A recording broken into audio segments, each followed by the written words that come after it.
Hi guys, Trevor Swenson with Through the Darkness. My personal journey and battle with PTSD and trauma and stressor-related disorder. One thing that I think that I've made fairly clear in my videos is that I'm very passionate about studying trauma and studying PTSD as I walk through it. And my wife is as well, not only for our own healing and understanding, but also future resources to help those, to comfort those, to be with those that are experiencing trauma, unresolved trauma, tragedy, whatever it may be in their life. We really do feel like our brokenness has a very deep, deep purpose despite all of its challenges and setbacks and daily battles. I was reading the other day a Harvard Medical School article on PTSD, and it had a very good analogy in it that I wanted to share with you in hopes that possibly it may help you to understand PTSD a little bit better. I know it did me, not only for its very personal ties as far as lifestyle and who I am, but it also helped me to understand PTSD a little bit better. And it was about a hunter and a cave. And essentially, the analogy was that there was a hunter in the woods that came across a cave that ultimately had a wolverine in it, and the wolverine attacked the man. The man survived and made it home and went about his life.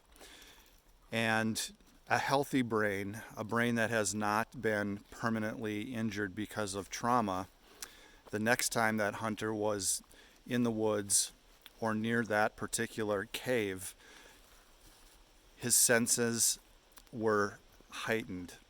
His autonomic system was on alert because of what had happened to him in that particular spot, in that particular cave, with that particular wolverine. And with PTSD, the story goes a little bit differently. First and foremost, I want you to understand that the survival part of the brain, the fight or flight, the autonomic system of the brain, is much faster than the cognitive part of your brain for survival, obviously. If you think about a very dangerous situation, chances are the situation will overtake you if your fight or flight doesn't kick in before that.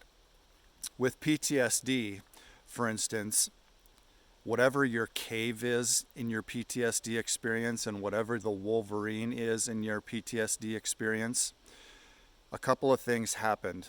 It may have happened multiple times at multiple different caves, multiple different wolverines, but anytime you were around a cave, bad things happen. Anytime you saw a wolverine, bad things happened, or one horrifically tragic thing happened when you were around a cave or a wolverine. And with PTSD, what ends up happening, especially in my case, is that it has a far-reaching ripple effect to where a lot of different places and things represent or look like caves or feel like caves.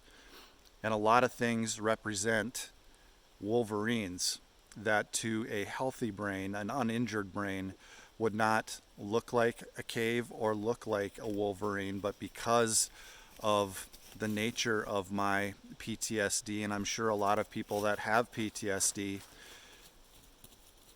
a lot of things start to look, smell, and appear like caves and wolverines, which puts us on a heightened sense of arousal and a heightened sense of hypervigilance for a lot of the time, if not on a daily basis. And to give you a little bit of an example of how this plays out in life, the other day I finally got up the courage to get my hair cut.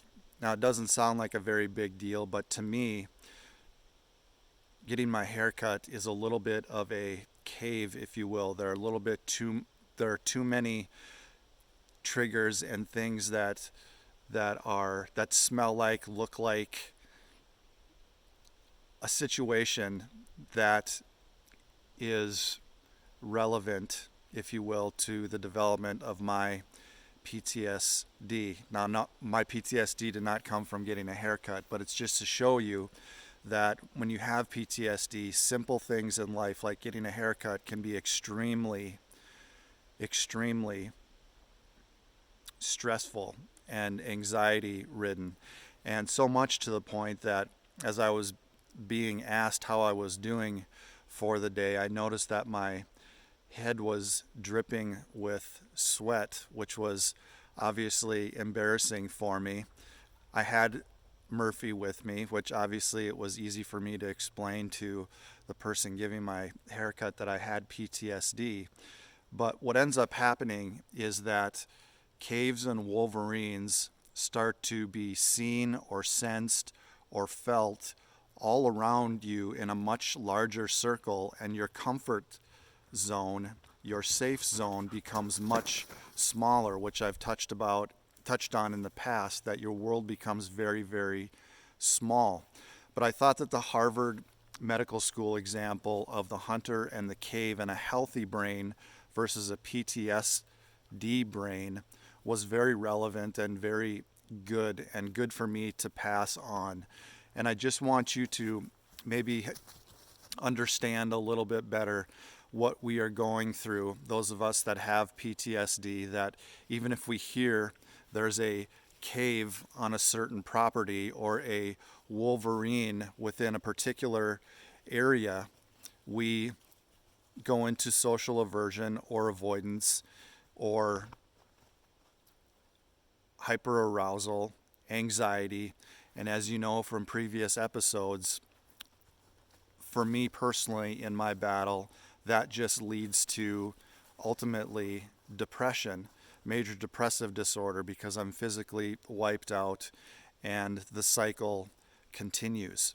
So our brain was made to react and to remember stressful things or areas or dangerous areas. But with PTSD, because of repeated exposure, because of the intensity of the exposure, because of the duration of the exposure, whatever it might be, everything or a lot of things that actually aren't caves and wolverines start to smell, look like, walk like, talk like, look like caves and wolverines, which kicks us into that hypervigilant and very, very uncomfortable quality of life. So I just wanted to share that with you today because I thought it was a great article. It obviously had a lot more information on PTSD, and I'm going to continue my quest to heal in the woods as I'm doing here today, again,